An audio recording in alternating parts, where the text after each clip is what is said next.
ঈদ এটা দেখে অনেকের গাত্রদাহ হয়, গা জ্বলতে থাকে, যেখানে ঈদ শব্দ কেন ব্যবহার হইল।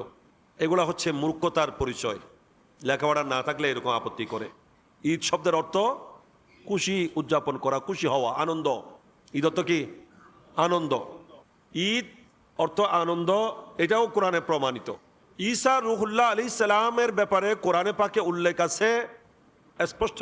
আল্লাহ তাআলা এটা রেকর্ড করছেন, গ্যাজেট আকারে কোরআনে স্থান দিয়েছেন, প্রকাশ করেছেন কি যে ঈসা আলাইহিস সালাম আল্লাহর দরবারে ফরিয়াদ করেছিলেন, রব্বানা আনজিল আলাইনা মাইদাতাম মিনাস সামাই তাকুনু লানা ঈদাল লিআউয়ালিনা ওয়া আখিরিনা ওয়া আয়াতাম মিনক ওয়ারযুকনা ওয়া আনতা খায়রুর রাযিকিন। ঈসা আলাইহিস সালাম আল্লাহর দরবারে দোয়া করছেন, এটা সূরা মায়েদার প্রায় শেষের দিকের আয়াত। এইটার কারণে সূরা মায়েদার নাম মায়েদা হয়েছে। ইনি কি ফরিয়াদ করেছিলেন যে আল্লাহ আমাদের উপর, হয় আমাদের রব, আপনি আমাদের উপর আসমান থেকে আনজিল আলাইনা, আমাদের উপর নাজিল করুন, মায়েদাতাম, মায়েদা মানি খাঞ্চা, ট্রায়, খাদ্যবর্তী ট্রায় নাজিল করুন, মিনাস সামা, কোত্থেকে? আসমান থেকে। যদি আপনি আমাদের জন্য এইভাবে খাঞ্চা খাদ্যবর্তী ট্রায় নাজিল করেন, তাকুনু লানা ঈদা, এটা আমাদের জন্য কি হবে? ঈদ হবে। বরকত সুবহানাল্লাহ।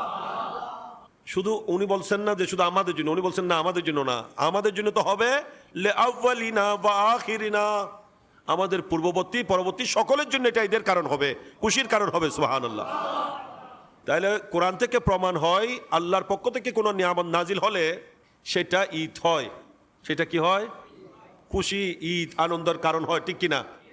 তো এখন ঈমান রেখে বলুন, নবী আসা এটা বড় না কি খাদ্যবর্তী ট্রায় আসা বড়?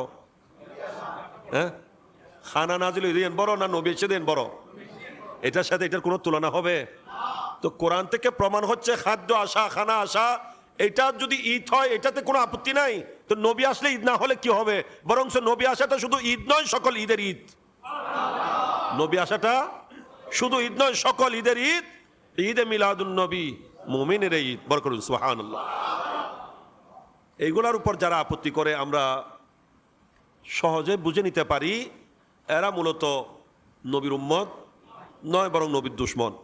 তাহলে যারা সন্তান, নিজের সন্তান হলে খুশি হতে পারে, নবীর আগমনে খুশি হতে পারলো না, বোঝা যায় তারাও নবীর উম্মত নয়, বরং নবীর দুশমন। তো তাদের থেকে আল্লাহ আমাদের ঈমান আমলকে হেফাজত করুক।